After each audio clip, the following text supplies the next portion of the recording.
George V, the reluctant sailor king who was never supposed to take the throne. The sudden and unexpected death of George's older brother is a cataclysmic blow.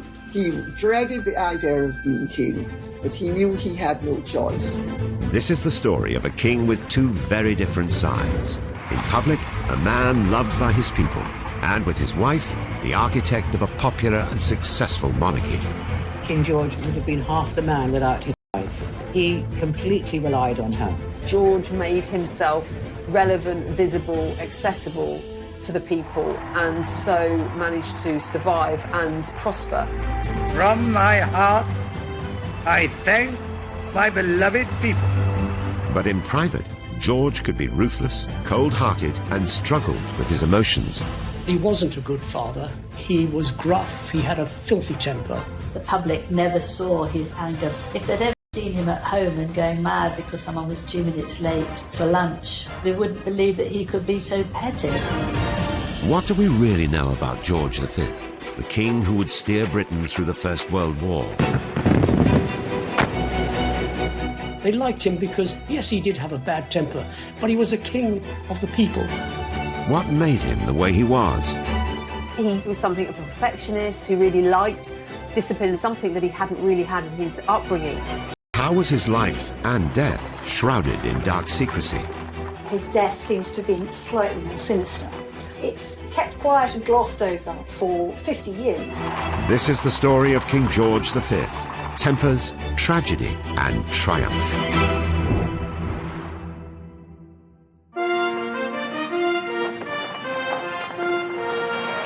June 22nd, 1911. Britain has a new monarch for the second time in a decade. George V takes the crown when his father, King Edward VII, dies suddenly of a heart attack.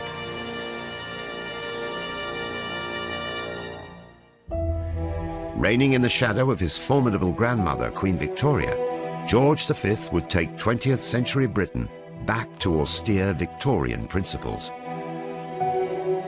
Yet behind the scenes, George is filled with anxiety at the prospect of becoming king.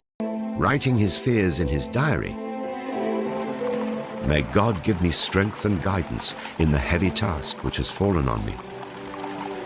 George was dreading becoming king. He really did not want this great responsibility. I think the whole idea of having to go out into public and talk to the world is just the worst thing he can imagine. George V grew up on a beautiful, enormous rural estate in Norfolk called Sandringham. The house which he grew up in had all the kind of most modern mod cons, and around it were miles and miles of land on which his father shot birds and beasts. George was a very boisterous little boy. He adored his older brother, and they would play together non-stop. They were very, very bonded. George was the spare to his brother who was the heir, and so he wasn't brought up with any expectation that he would one day become king himself. Family life was unconventional. The playboy lifestyle of George's father was a constant strain on his mother, Alexandra. Edward had started to have affairs once Alexandra started to have children, and she couldn't really keep up with his very active social life. They did not have such a close, intimate relationship that she could actually rely upon him, because he was too busy off and about every day with his various girlfriends. His father's antics would play a huge role in shaping George's values and personality. Queen Victoria was not amused by Edward's behavior or the way her grandchildren were being brought up. They just had this sort of band of children, and they just did what they liked. Queen Victoria was very much a hands-on mother, wife and grandmother. She would tell them off for their very bad behaviour, and she didn't like to see them very much because she couldn't stand the noise. Queen Victoria took charge when it came to the children's education. She appointed clergyman and strict disciplinarian John Dalton as their tutor. Queen Victoria was determined that the heir and the spare to the throne would not turn out the way her son, their father, had turned out. There was a reason why Albert and George were schooled together, which is that Albert was not very bright, so he is going to need the support of his younger brother George. But both George and his brother struggled with their studies. His frustrations would often lead to explosive outbursts, a side of George that would come to define his behaviour in years to come. Because his brother was so much worse than him, George looked the brighter of the two, but he also had a really bad temper. And this, if there's something he didn't understand or couldn't do, he could really scream and shout. After 6 years of homeschooling, the brothers showed little progress. When George was 12, he and Albert were sent away to become naval cadets. It was the first time they'd been thrust into the company of other boys, and George found it very, very difficult. He'd been bullied because he was the smallest. He was sort of regarded as different because, of course, he was a prince. They had to really learn to stand up for themselves. So I suppose it was psychologically a good training for the rest of their lives. In 1879, as part of their training, the young princes set sail aboard HMS Bacant on a tour of the Empire. They were thrown together with ordinary seamen. They were midshipmen, and they did what midshipmen do, and that's really all the dirty stuff. Soon after the tour ended, the brothers were split up. Albert was sent to Cambridge in preparation for his life as king. George was without his brother and best friend for the first time. This was one of the sort of key moments in George's life, and so this separation hit him hard. George was left to continue his career in the Navy. The Navy really was where George found his feet. He was something of a perfectionist who really liked discipline, something that he hadn't really had in his upbringing. He really loved this, and it really shaped him as a man. He did all sorts of jobs. He's sort of sluicing out the latrines, helping on the mess deck. He was expected to do everything. There was no quarter just because he happened to be the son of the Prince of Wales and the grandson of Queen Victoria. So George learnt the hard way, and it probably stood him in good stead. He was very proud of being a naval man. Where it was invaluable was that it gave him the common touch in a way that no other royal prince of Britain had ever had before. But in 1892, tragedy struck. George's brother Albert died of influenza. A grieving George was utterly devastated. The sudden and unexpected death of George's older brother was a cataclysmic blow for George. They sort of helped each other, what each one made up for the other's weaknesses. George, quite dramatically, very much out of the blue, has to withdraw from the Navy. His whole future, his whole life had been thrown up in the air. George's sadness at his brother's death was compounded by the fear of one day becoming king. It was devastating because he'd always regarded him as the person who sheltered him from the need to do any of the things that a king did. George was given a title by Queen Victoria, Duke of York. It was a recognition that his position had changed dramatically from that of number 3 in line, a prince, to that of number 2 in line. This wasn't the life that the shy prince needed a wife. The bride would be a surprising choice. I think the whole idea actually repulsed him, but Queen Victoria keeps pushing it and keeps pushing it and keeps pushing it, and eventually George gives way.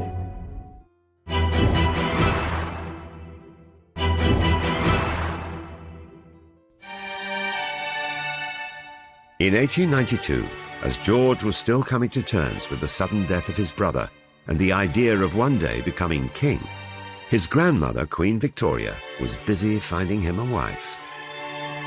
The next thing that happens is that Queen Victoria says, we have to get George married, and I have this perfect candidate. Queen Victoria had chosen Princess Mary of Teck to be Albert's bride and Britain's future queen. She had a fine sense of duty, and she had great reverence for the crown. In Queen Victoria's eyes, manna from heaven. Perhaps unsurprisingly, George wasn't sold on the idea of marrying his dead brother's fiancée. But Queen Victoria had made her decision and was not one to be disobeyed. I think the whole idea actually repulsed him, but Queen Victoria keeps pushing it and keeps pushing it and keeps pushing it, and eventually George gives way. He didn't really feel very strongly for her, but he did what his grandmother told him to do. George constantly struggled with his emotions, and although he and Mary did eventually fall in love, they found it hard to express their feelings. There are numerous letters where they articulate how fond they are of each other, but that they couldn't actually say it in person. George found it very difficult to express his adoration in words, vocally, and therefore he wrote a lot of notes. In fact, they wrote a lot of notes to each other, almost love letters. The couple were married at St. James's Palace in the summer of 1893 and began a modest life together on the Sandringham estate. It was remarkably sort of austere, but it was exactly where they felt most comfortable and where they could live their life really as a sort of county gentry family rather than as heirs to the throne. George didn't like grandeur. He didn't like fuss. He wanted a simple life. There's some wonderful things that he didn't like he didn't like women that wore nail varnish, and he didn't like modern music, and he didn't like opera or ballet, and he didn't like certain books. So he was a bit of a Philistine, really. He's known for two hobbies, most of all. One is stamps, and the other is shooting.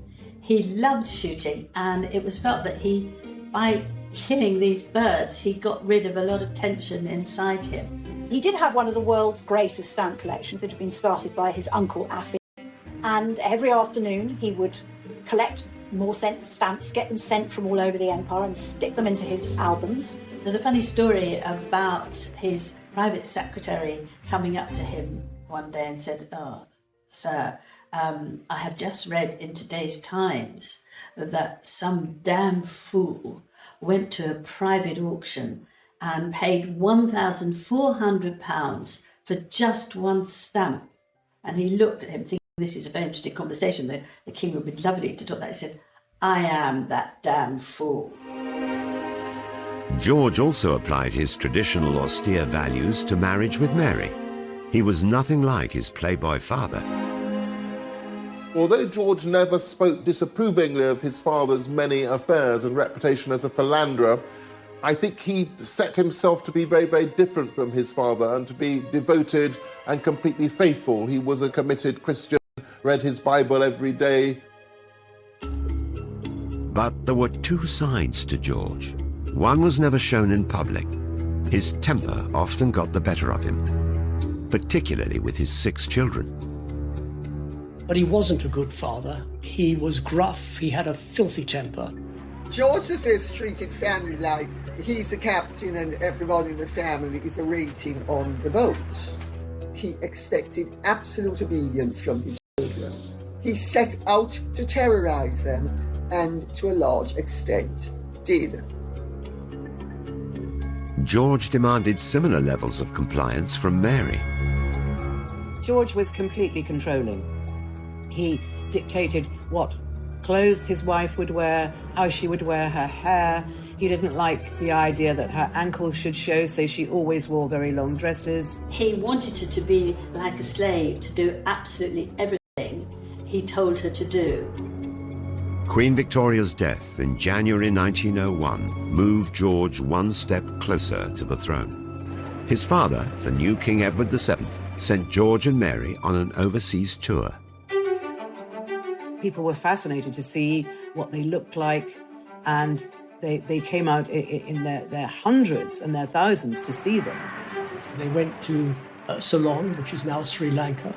They went to Australia, where George opened the first Australian Parliament, or the new Australian visit to the Empire, and it was the first of its kind. When George and Mary returned from the tour, they became the Prince and Princess of Wales. It was a title George would hold for less than a decade. In May 1910, George, the introverted prince who hated public speaking, became king. I think being the king of the United Kingdom is an awesome and daunting thing. And he's very grief-stricken at his father's death. He's loved his father. His father always said, "Oh, I regard you as a brother."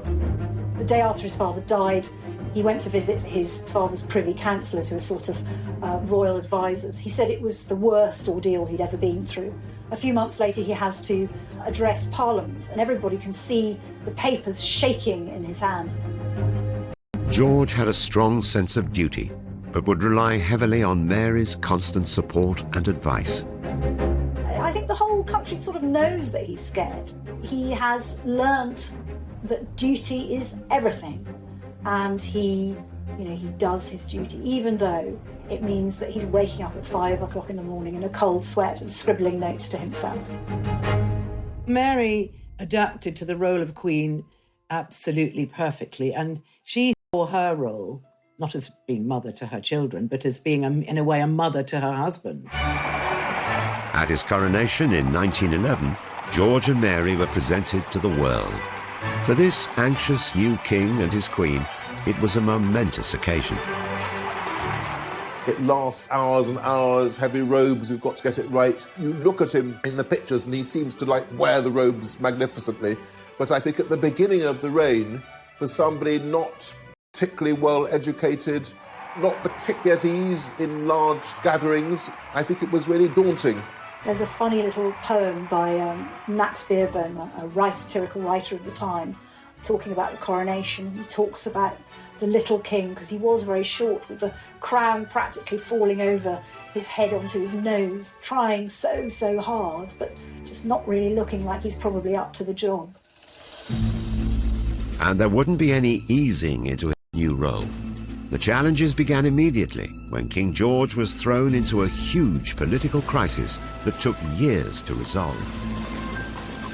The situation when he became king was really, really difficult, and called on the king to intervene or at least engage with politics in a way that really he would have felt very uncomfortable with. The radical Liberal government, spearheaded by Asquith and Lloyd George, are planning quite strong financial reforms with deficits. So the House of Lords uses its blocking powers very, very unusually to block the budget. So the moment that he becomes king, he's got to intervene in this enormous constitutional crisis and stop it all going wrong, stop the government collapsing. He hates the idea, but eventually he does give his promise that he will agree to make lots of Liberal peers and swamp all those Tory aristocrats if the Tory aristocrats refuse to get rid of the Lord's veto.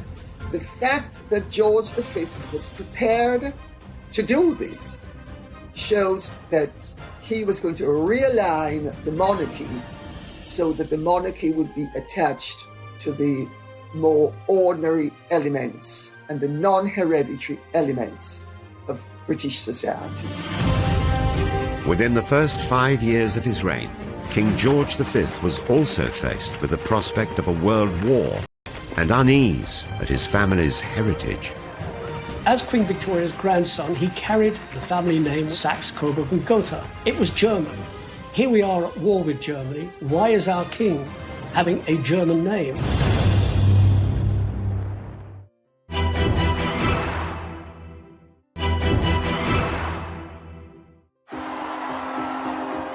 In 1914, King George faced the biggest challenge of his reign.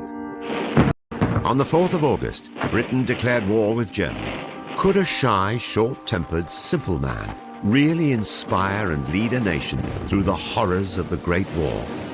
The First World War was a war that devastated Britain in the loss of thousands and thousands of lives. This was a crisis like no other. The human cost, the economic cost, the devastation. The war gave George a real sense of purpose. He made more than 450 visits to his troops scattered, across Europe. That gave him a direction. He wasn't just standing there making a boring speech, and he was actually there to help people. And I think that gave him the courage to do all the things that he wouldn't normally have liked doing. And it was really the making of him. But behind the scenes, He endured a constant battle with his own emotions and personality. So if the king was cantankerous before the war, I think the war and the enormous strain must have frayed his temper and made it harder to relate to the children. I think it's fair to say that he was a lot more petulant. Also, he decided to give up all sorts of things for the war effort. You know, he agreed with Lloyd George to give up drinking, and it just made him very, very bad-tempered. And there were hugely serious issues which emerged on the home front for the king and his family. Those that were left at home being shot to pieces, while there are people with German names living the life of Riley. And they wouldn't stand for it. And so people with German names, with German connection, were attacked, and were attacked mercilessly. With a German heritage dating back to 1714 and relatives dotted all over Europe, the king's allegiance to Britain was soon brought into question. A lot of rumours started to go around that they were really pro-German and they were secretly passing information to them. This is completely untrue. George was told he had to withdraw all the titles his family and he himself had given to his German relatives. So that was all very awkward. Across Europe, relatives of King George V were thrown off their thrones, and the future of the British crown was headed towards crisis. The story is that he was at a dinner party at the palace one night, and a woman happened to let slip that in some quarters it was thought that the royal family wasn't quite as loyal to the British. George went absolutely white. He started to think, to ask himself what they could do to fix this. As Queen Victoria's grandson, he carried the family name, Saxe, Coburg and Gotha. It was German. Here we are at war with Germany. Why is our king having a German name? Lord Stamfordham, his private secretary, said, "Sir, you've really got to change the name." The king took drastic and decisive action. He changed the family surname from Saxe, Coburg, Gotha, and a new dynasty was officially born. There was lots of thought given as to what name they should take. Should it be Tudor Stuart? And they came up with the brilliant idea of the House of Windsor. This, of course, had been, as it were, the home of the British monarchs since William the Conqueror. So it was a brilliant piece of image-making and rebranding of the monarchy.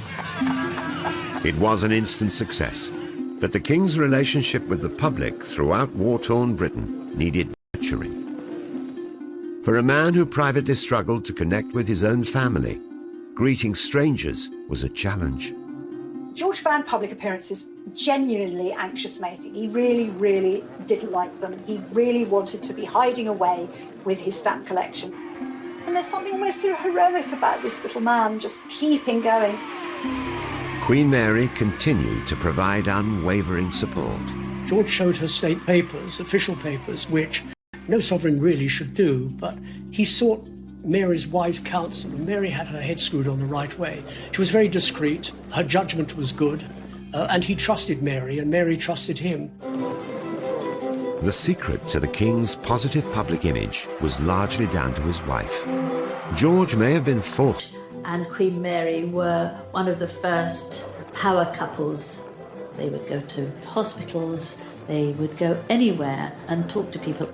And I think it's one of these women guile things that your husband doesn't really notice, but you are changing him because you're there and you're doing things together, rather than leaving him on his own and being left behind.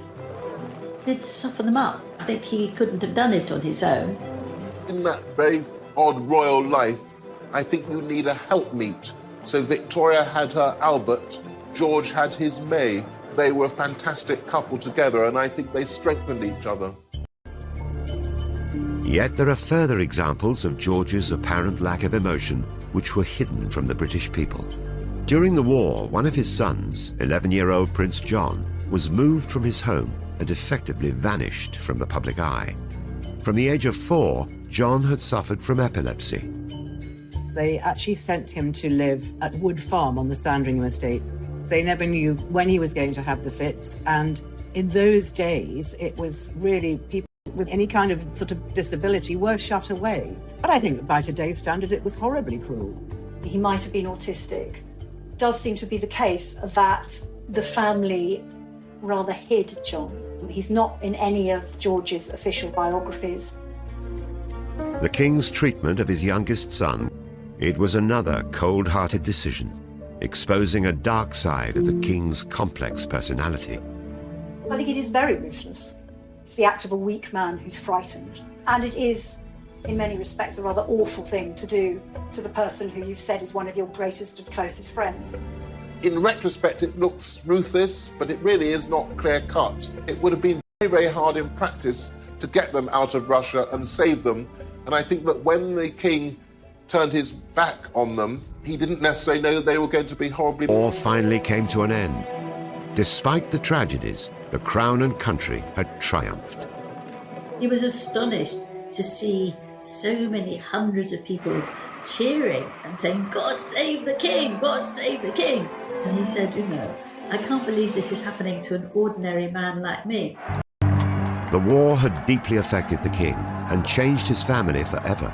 But to the British people, he emerged from it a different man. If you look at him very carefully in all the photographs, he had the saddest eyes you could imagine for many years, until after the war, when they soften. He's changed and he doesn't feel so negatively about himself. However, behind closed doors, the king's fiery temperament had far from softened, especially with his eldest son and heir to the throne. I mean, George saw the way he was behaving and really sort of metaphorically, because they were paid a pittance. And it was then that George sort of said, a peer of the realm who talked about these people being revolutionaries, George said, they're not revolutionaries. He became more sympathetic and even empathetic to working people. And I think that was partly his own experiences of the war, but I think it was also very much the actions and the beliefs of Mary, who had this real keen sense of social justice. George V seemed to try to put Britain before everything else in his life. Really went outside his comfort zone and his natural instincts and actually accepted change and perhaps even embraced it. This willingness to move with the times meant King George's public image was at an all-time high. But in private, it was a very different story. George's behaviour towards his children arguably had a profound effect, especially when it came to his son and heir, Prince Edward, often known as David. He didn't like the way he dressed. He thought he was far too cosmopolitan. He thought he had an inkling for the good life. And he criticised him at every possible opportunity. He complains endlessly about his dad. I mean, he's furious with him. He complains that he's a tyrant, that his rages are endless and unfair. And he also, I think, he resents him terribly for having been, rude and bullying to his mother as well. There was no love lost in this turbulent father-son relationship. Tensions had been brewing since childhood and were close to boiling point. I think that David feels resentful about how he'd been treated as a younger man. The tension grows and the void becomes a chasm. Prince Edward's lifestyle could be seen as a direct rebellion against his father, and it infuriated George, especially his relationships, evoking memories of George's own father's illicit affairs. He was hopping in and out of bed with them, much to his father's disgust. I mean, George looked at David and really sort of metaphorically threw his hands up and thought, God help the monarchy when he becomes king. And when Wallis Simpson emerged onto the scene, the relationship between George and Edward, who was known as David by his father, was damaged beyond repair. But David really didn't care. A reception at Buckingham Palace held by the King and Queen, at which David was supposed to be there, and David asked his parents if he could invite Wallis, and the King said no, she cannot come to Buckingham Palace. And during the course of the party, Wallis turned up, and father went apoplectic. The King's endless worries about his son couldn't have come at a worse time. Little did the public know that in private, he was suffering mentally and physically. He was a smoker and he suffered a bout of severe bronchitis and really did become very visibly ill, and his lungs really never recovered. It definitely made him sort of grumpier and more petulant. However, there was one Windsor who managed to escape the King's wrath and brought out the best in him, his granddaughter, Elizabeth. George V adored his granddaughter, Lilibet. He could see no wrong. She called him Grandpa England. He was this gruff man, this man who castigated his own children from one end of their life to the other end, and yet, in her company, he melted. In 1932, King George started a tradition that would one day be carried on by his beloved granddaughter. The BBC contacted the palace with an innovative idea, one that would bring the crown closer to its people than ever before. A Christmas message on wireless to the Empire. It was quite a performance. It was live. It was done from his study at Sandringham. It was an extraordinary feat of engineering. The king read out a speech written by Rudyard Kipling to an audience of around 20 million people. I speak now from my home and from my heart to you all. To men and women so cut off by the snows, the desert, or the sea, that only voices out of the air can reach them. People really, really like it. It's a huge success. So it begins the tradition whereby the monarch of the day makes an address on Christmas Day. In 1935, George's devotion and duty to his people was celebrated on the streets for the King's Silver Jubilee. How could I fail to be most deeply moved? Words cannot express my thoughts and feelings. I can only say to you, my very dear people, that the Queen and I thank you from the depth of our hearts. And it really is a zenith for him. He says at the end of that particular day, maybe they like me for myself. George actually, at the essence, was actually quite a modest, humble and simple man. He was doing his duty just as he'd done in the Navy. So I think he was a bit surprised to see how much he was genuinely loved. At the start of the following year, the king's health was rapidly declining. His life was placed in the hands of his doctor, Lord Dawson. He fell ill with a cold, and after 5 days, he was still bedridden. And he was obviously going. The king died, aged 70. But for many years, what happened? It's kept quiet and glossed over for 50 years. In 1986, Lord Dawson's diary was released from the Royal Archives, and a sensational secret was finally revealed. About 11 o'clock, it was evident that the last stage might endure for many hours. Dawson later writes, "I therefore decided to determine the end and injected 3/4 of a grain of morphine and shortly afterwards 1 grain of cocaine into the distended jugular vein." Mary, she was certainly not somebody who would condone for a moment euthanasia. She was highly religious, and she said neither one thing nor another, but she let her feelings be known. They also manipulated it so that he would die just before midnight, so that his death would make the front page of the Times the following day, and that was the king's favourite newspaper. The king was dead, a king who had led 2 very different lives. And the actions of Dawson that night have divided opinion. There's been this argument about whether it was murder, whether it was euthanasia. If you look at it objectively, it's a huge decision to make, to kill a king without absolute authority. It's a very, very dark but interesting mystery.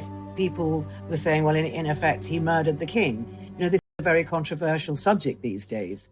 But then I think that the medical team certainly had more power than they would have today. Was it the right thing to do? Something that he hadn't really had in his upbringing. How was his life and death shrouded in dark secrecy? His death seems to have been slightly more sinister. It's kept quiet and glossed over for 50 years. This is the story of King George V. Tempers, tragedy and triumph.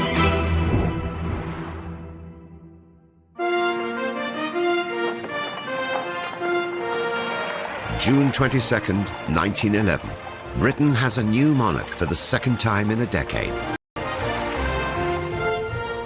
George V takes the crown when his father, King Edward VII, dies suddenly of a heart attack.